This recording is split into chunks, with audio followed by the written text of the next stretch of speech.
Imagine a world so vast, dark, and desolate that finding a mate is a near impossible feat.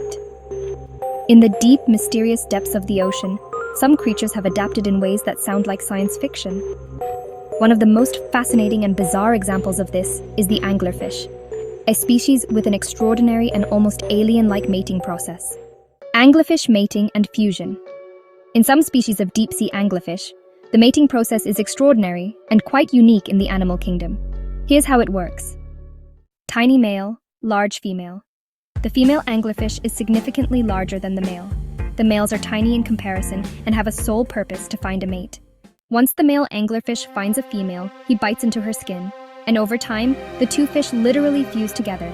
The male becomes a permanent parasite on the female, relying on her body for sustenance. His blood vessels merge with hers, and he gets all the nutrients he needs directly from her bloodstream. As the male fuses with the female, he gradually loses many of his organs, including his eyes and internal organs, except for his reproductive organs. Essentially, he becomes a sperm-producing appendage attached to the female. In some species, a single female can have multiple males attached to her body, ensuring that she has access to sperm whenever she is ready to reproduce. The deep ocean is vast, with very few opportunities for males and females to encounter each other. Once a male finds a female, the fusion ensures he will never have to search for a mate again, while the female has a constant supply of sperm. This unusual form of reproduction allows the anglerfish to thrive in an environment where resources and mates are scarce. It's one of the most extreme examples of sexual parasitism in the animal kingdom.